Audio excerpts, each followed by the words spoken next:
Well, good morning, everybody. How are you? Good. My name is Ashton. This is my wife, Denise. And I'm here today because some of you may have had an interest in snakes. Good. Well, I'll let you all know. I am what they call an amateur herpetologist. That means I study reptiles, and I primarily study snakes. And for all of you in this room, just so you know, I am getting up there in age. I'm a little older, but I've been raising and having pet snakes since I was 6 years old. Oh. All right, so that's like 70 some years.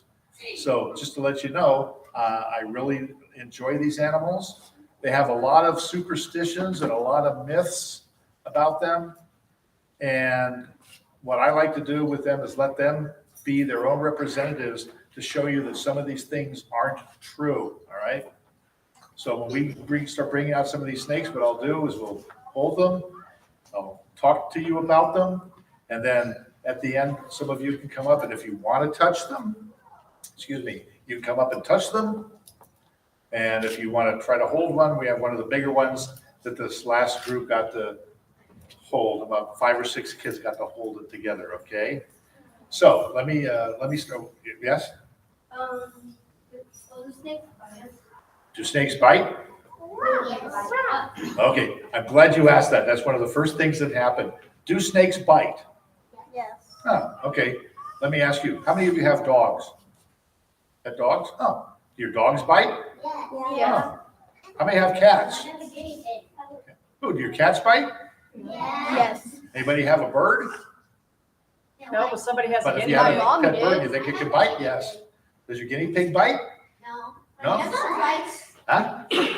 Sometimes. Do you bite? Yes. Oh, well, guess what? Snakes bite too, okay? So if you have a pet snake, it's possible that it'll bite. The difference between your dogs, your cats, your birds, and my snakes is that my snake probably has 2 to 3 times as many teeth in its mouth that your dog or cat has. And when your dog or cat loses a tooth, it loses a tooth. When my snakes lose teeth, they grow new ones. Snakes always have a mouthful of teeth, all right? So snakes can bite. I'm glad you asked that as the first question. However, the snakes that I'm going to show you today are mostly pet snakes. They're very tame. They're docile.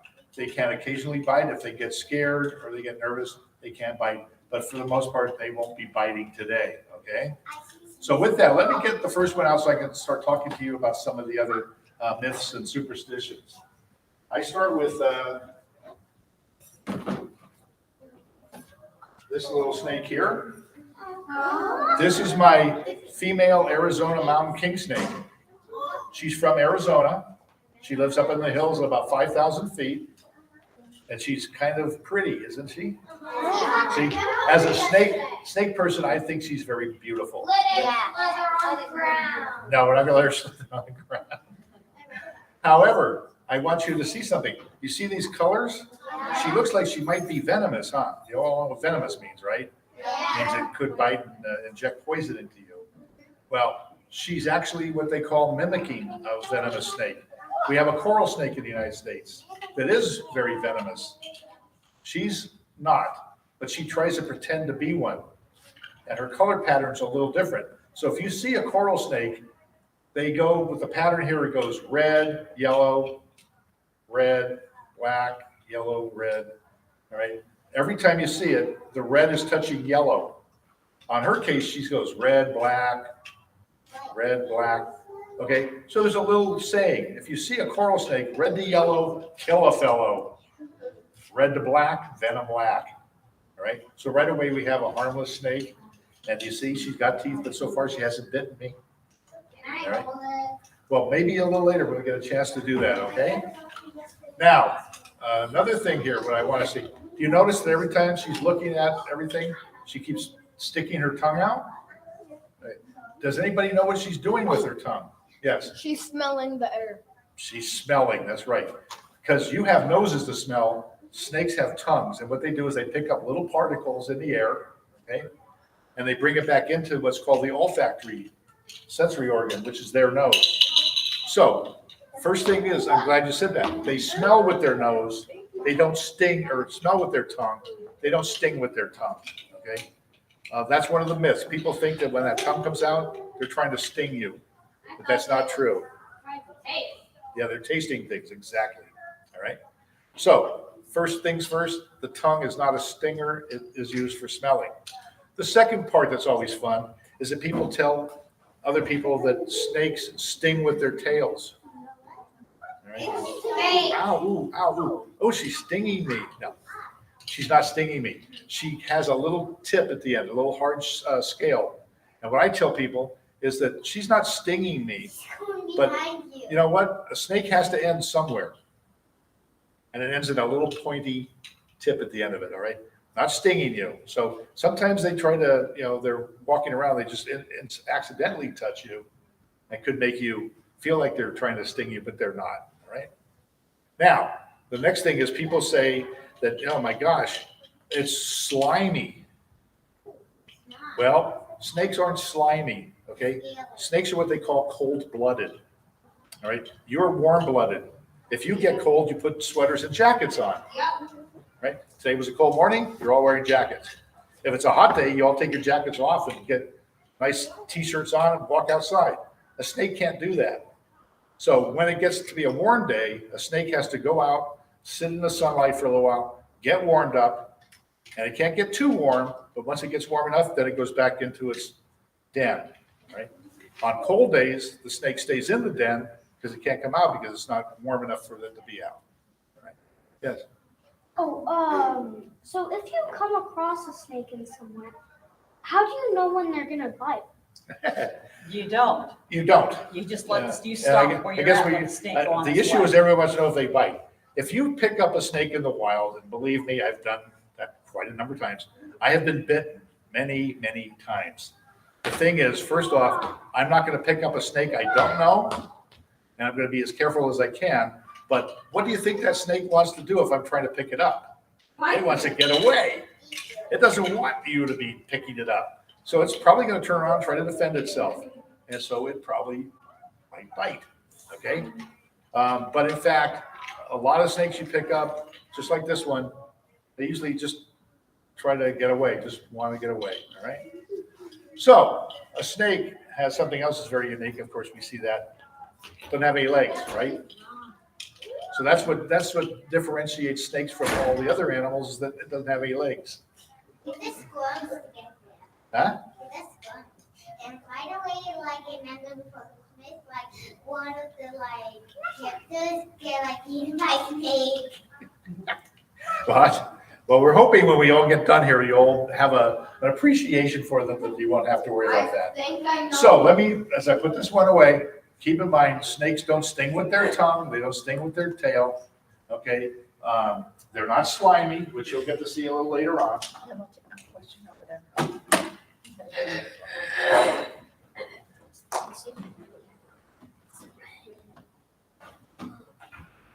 Okay, this is a cousin of that Arizona mountain king snake.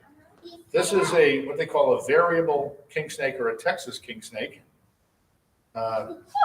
This one happens to be shedding its skin. Okay, and when you get to see it up close, you'll notice its eyes look a little blue and the bottom looks a little blue.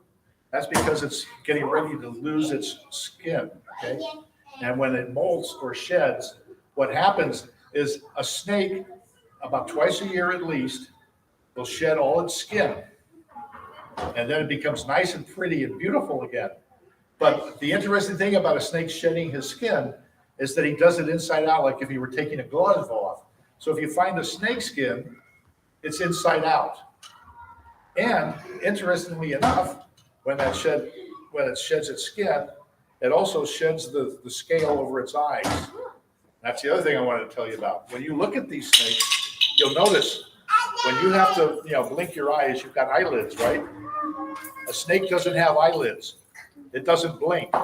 So there's another myth that says a snake sits there and what it does is it gets into the trees or into the ground and it looks at its prey and it stares at it and it hypnotizes it. And that's how it catches its prey. Well, that's not true. A snake doesn't have eyelids, so it's constantly staring at you. If you want to stare at your snake, you'll lose. All right. However, they do have eyeballs like you do, and they do sleep. And the fun thing is, if you see your snakes in captivity, you can look real closely, and their eyeballs go down to the front of their eyes. And you can tell that they're asleep because the eyeball is laying down. Other than that, that's the only way you know that your snake is asleep. That's why they usually like to get into places that hide where it's dark, because they really can't close their eyes. You have some questions, but let me finish some of the discussions and then we can answer some of the questions, because we'll have plenty of time to answer the questions, okay? So again, not slimy, just cold-blooded, so it feels cold. And that's one thing when you all get a chance to touch one a little later, you'll see, right?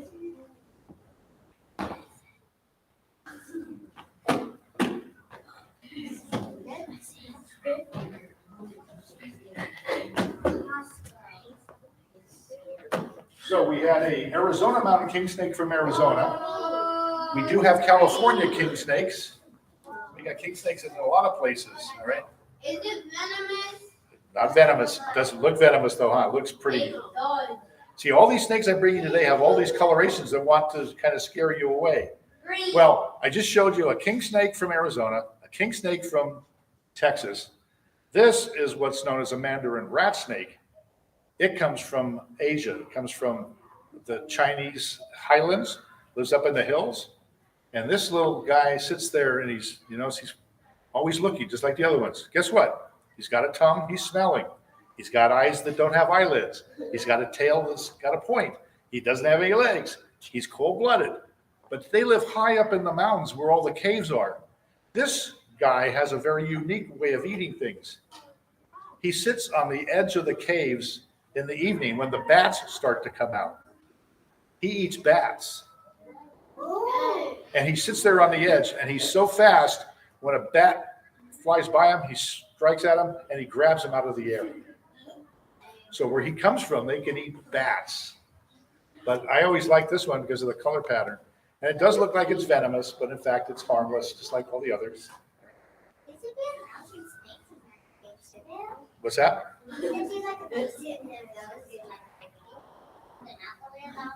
Yeah. Yeah. All right, let me this one away.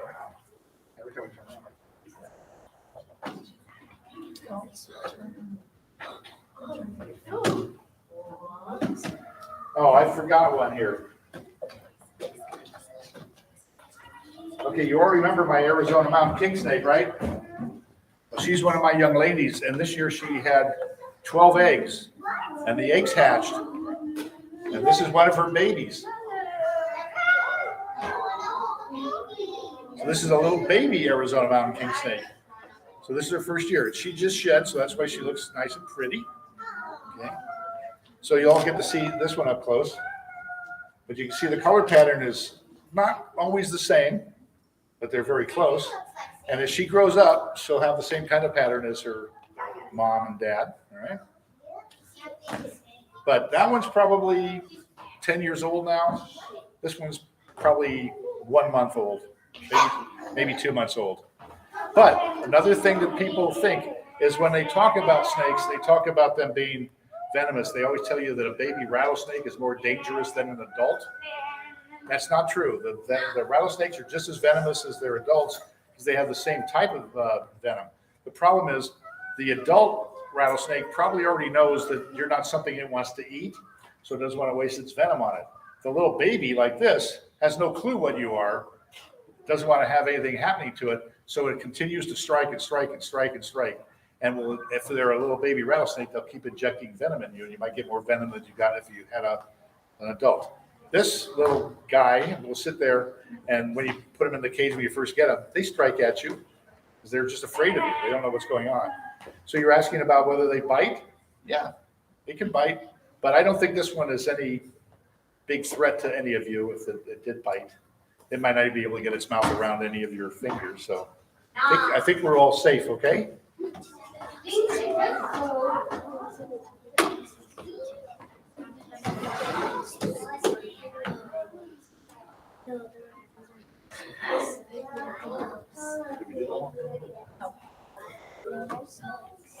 Now I'd like to move into.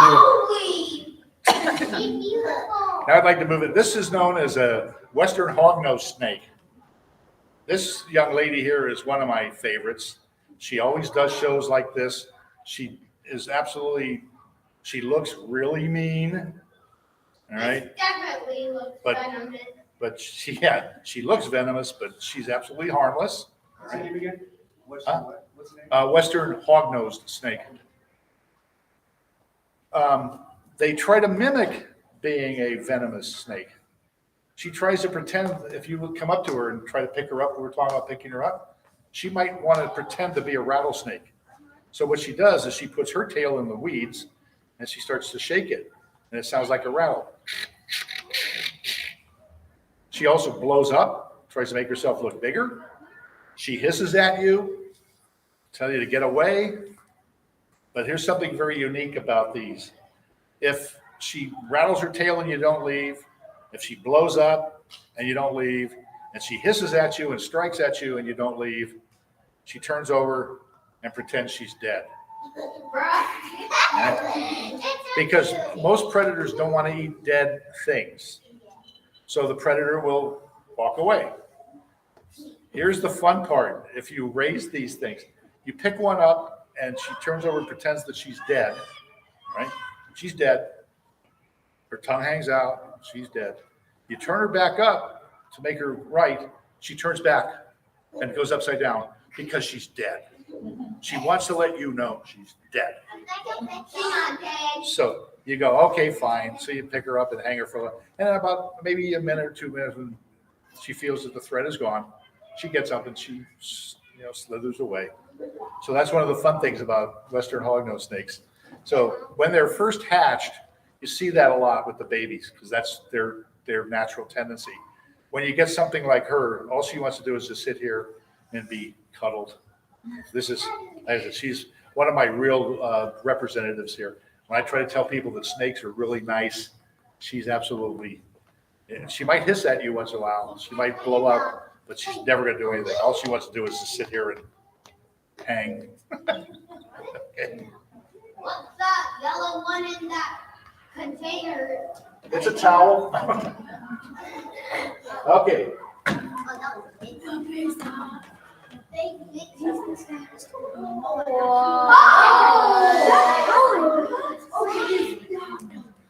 Okay, this is my favorite snakes of all time. This is an Eastern Indigo snake. It's the largest snake we have in North America. It's harmless, non-venomous. I want to hold that. It's Hold it. they get to be as much as 9 to 9.5 feet long. All right. They live in Florida, Georgia, South Carolina, on the East Coast. They're an endangered species. You all know what that means, right? Yeah. It means that their habitat is being destroyed. People are moving in. Farmland is there. So their habitat is going away. And so there aren't that many of them left in the wild. So they're now an endangered species. They're protected. So you're not allowed to go to the fields there anymore and collect them. You're not allowed to harass them. But this one here happens to be 22 years old and was raised in captivity. All right. So this is a captive red snake. She came from my original pair that I had. And when I was a little younger, what we were trying to do is raise these, and then we were going to re-release them in the wild in some of the areas where, their habitat was, coming back, and places were becoming conservatories and preserves. However, the Fish and Game Department got a little worried about that because they didn't want captive bred snakes to be released in the wild for fear that they may have diseases that would impact the natural species.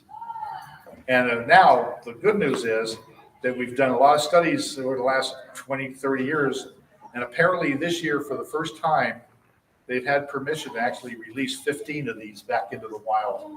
So I was so happy to see that program is maybe starting to pay off. So they found a place where there's no longer, it's a natural, what do you call it, a state park, or a preserve, and they're now releasing them back in to the wild. They had one real problem where they were going to release it was right where, what was that new hurricane we just had? Ian? Guess where Ian came? right through the area where they wanted to release them. So I think that program has been deferred for at least one more year until they can make sure that the habitat is still safe. Anyway, What's it called? Easter snake? Eastern indigo snake, because everybody, it looks black. All right, now, see now there, see the bit. See that? I felt like it was irritating and she bit me. But I'm still alive, okay? Anyway, these snakes, it's very interesting. As big as they get, up to 9 feet, what they do is they eat, this is the top predator in their food chain. And we're talking about what they eat. All my snakes eat little mice, baby rats. Okay, that's usually what I feed everybody. This one will eat rats, birds, chickens, frogs, toads, lizards, other snakes, rabbits, voles, gophers. Have I named everything that's out there that could be eaten? They can eat it, all right? They are the top of the chain. They will eat anything. Now, some of the snakes I have here, they're known as constrictors. That means when they get their prey, they wrap around them, okay? And they hold them until they suffocate and then they eat them. This one doesn't do that. It just grabs them and lays all over them, bangs them around. This is the meanest snake out there. And at home when I'm doing it, even though I don't feed them anything live, they still have that same natural habitat to want to do that. So they're really pretty. They do make great pets, but you're not going to be able to get one unless you got permits like I do, because you can't buy them. You can't get them in stores. Okay. So that's the fun part of these for me, is that they've been one that I guess 50 years I've been raising them. So they make great pets. All right. Oh, good.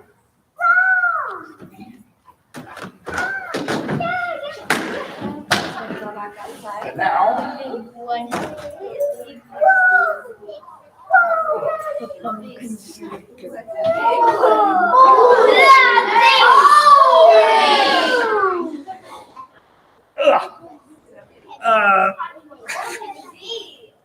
this is a constrictor. This is a Dumeral's boa.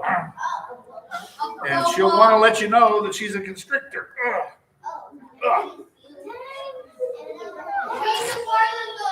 She weighs about 40 pounds. Okay. She's probably about 7 feet long. Okay.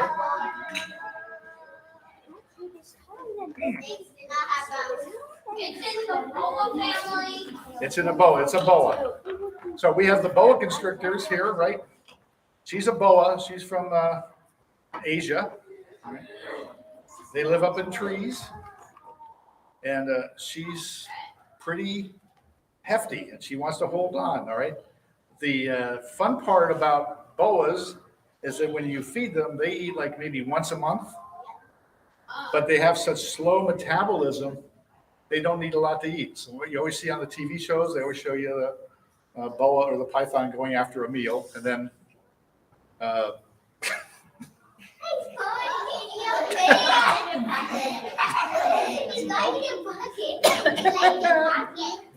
anyway, they have one big meal and then they stop eating for a little while. So for her, the fun part is I feed her about once a month and she gets a couple rats and then she's happy. All of my snakes, just so you all know, this is something also very interesting. All of you that have dogs and cats and other pets, guinea pigs, do you feed them every day? Yes. If you didn't feed them every day, would they be happy? No. Your cats, do you feed them every day? Yes. If you didn't, would they be happy? We don't feed them every day. No, you don't feed them every day. Only like twice. Yeah, but they're eating every day, right? You might give them food, but they only eat it. Okay. Our cat is My snakes, all my snakes eat every 2 weeks. I only have to feed them every 2 weeks. I only have to give them water once a month. I only have to clean them twice a month. So I'm not even going to clean my dog and cat poop and sandboxes. All right. And here's the best part. In about a week, you're the last show I'm doing this year. As soon as I get home, all of my snakes are going to go into hibernation. You all know what hibernation is, right? They go to sleep for the winter. All right. When I get home, they all get out of their cages. They're going into the closets. They're not going to be fed. They're not going to get water. They're not going to get heat. They're not going to get light until March. November, December, January, February, 4 to 5 months. I don't have to feed them, water them, clean them. The only problem is I don't get to see my pets for that period of time either. Where do you put them? And I have special closets. They go in there because you have to have the temperature low. So all of my animals hibernate.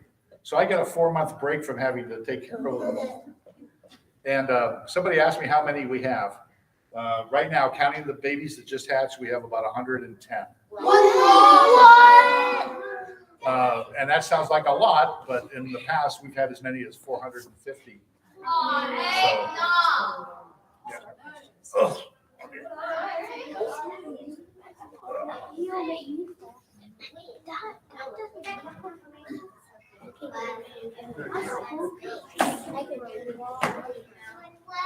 Oh, and one more thing, we're talking about things that are strange about snakes. Snakes are deaf. Snakes can't hear anything. So when people tell you that, you know, like my pets, they go, well, do they make good pets? Well, yeah, but if I call them, they don't come to me. Okay, they can't even hear me. So more likely, if they were sitting there and I said, come, they'd probably go the other way, try to get away. So snakes can't hear, they're deaf. But snakes can feel vibrations. So if there's something around them, they can feel. Snakes have good sensory smelling. You'll know at the tongues, right? Some of them actually have, like the rattlesnakes and some of the other pit vipers, can actually feel heat coming by them. And so what happens if one of their little predator preys come by and they smell it, they can follow it because of the heat trail. All right. All of my snakes have that capability. So they can, when you put something in the cage for them to eat, they'll find it. All right. One of the things I have to be worried about is if I'm trying to sit there and put things in the cages, because I have so many, I have to remember to put them on the side where the snake is, because guess what my hands are starting to smell like?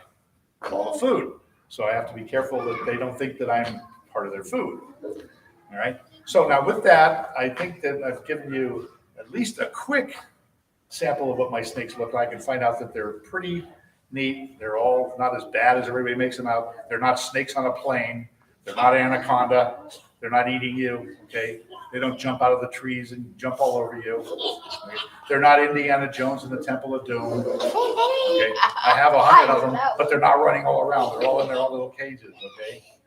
Snakes make fairly good pets if you're interested in that. They're not a pet like a dog or a cat or a bird or a guinea pig, right? Or a rabbit, you know. But for snakes, you all saw the pretty colors. That's a lot of different color patterns we have. They come from different places and they all live in different environments. So you get to learn a little bit about them, which is always what I've done. And I've always enjoyed coming to, make presentations like this so all of you get to see them. Now with that, I'm going to shut up. Unless you have some questions, I'll answer the questions. And now's your turn to come up and we'll be holding some of these. And then you guys can come up and feel them so you can feel the different kinds of scales they have and find out that they're not slimy and look at their eyes to see they don't have the eyelids.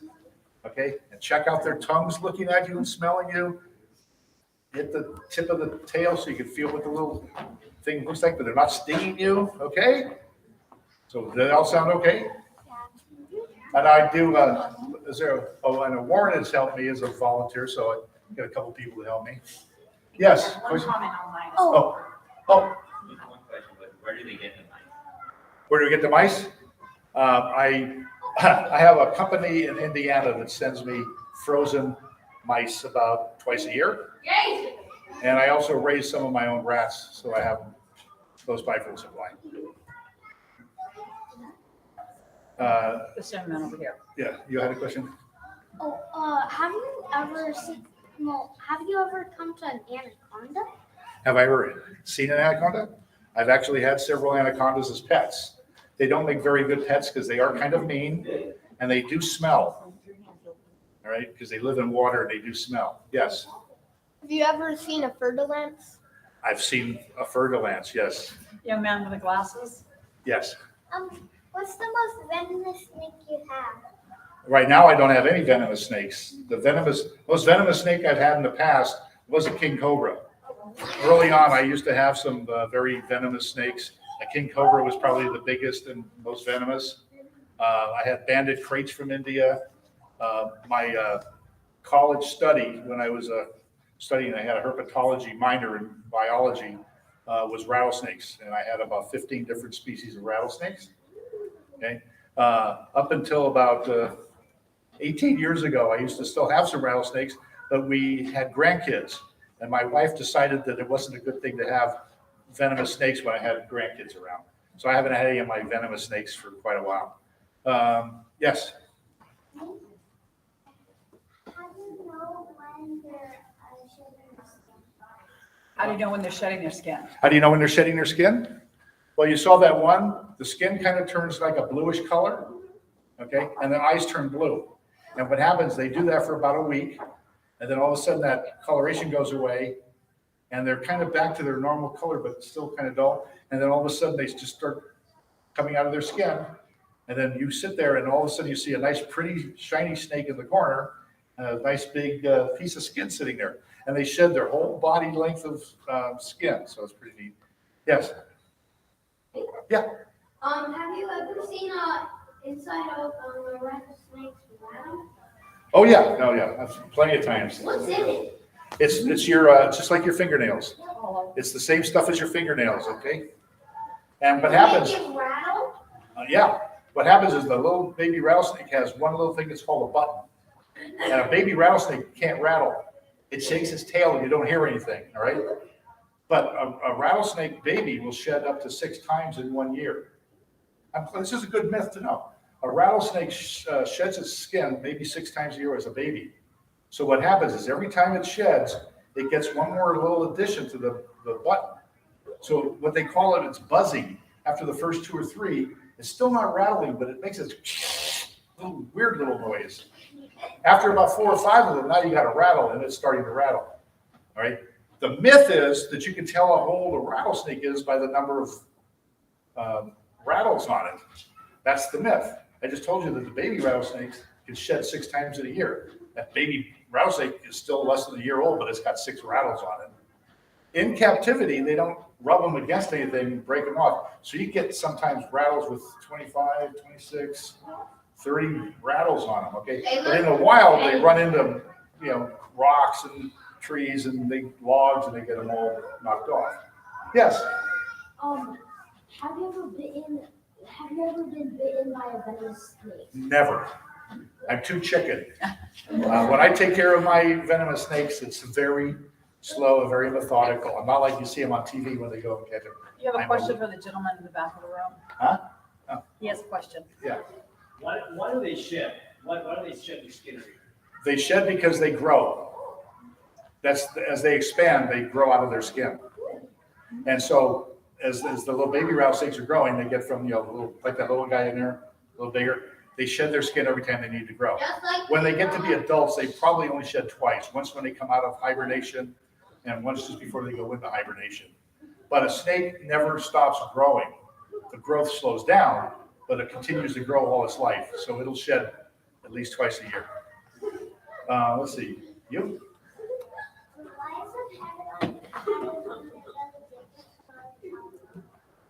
Again, probably because the pattern on the top is what people would see or animals would see. The pattern on the bottom is just their coloration, just something to make them look a little different. Yes. When do we hold the snake? Well, we're going to do that here in just a minute. Yes. When I have the snakes try to find out how to go out. Oh God, no, you don't want that. Yes. Well, how old is your oldest snake? My oldest snake right now was at the Eastern Indigo I just showed you, 22 years old. Okay. I had one snake that did get to 29. I had a Florida king snake that was 29 years old. Now, some of the boas could get to be up to 50 years old. We have a little snake here in California called a rubber boa, and they've been known to live up to 60 years. Okay. One more question right here. So what's the longest snake you had?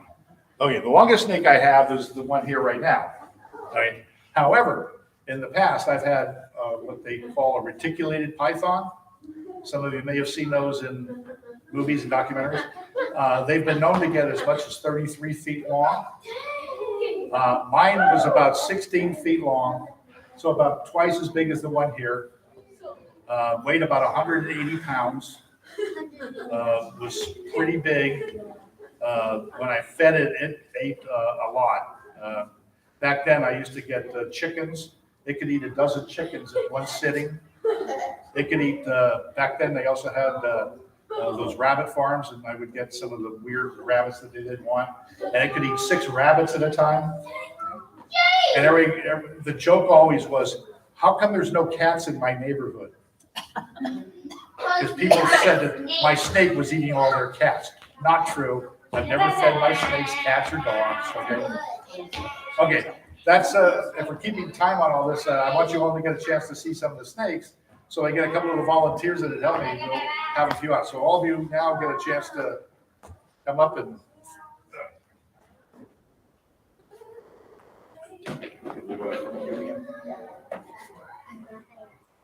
Okay,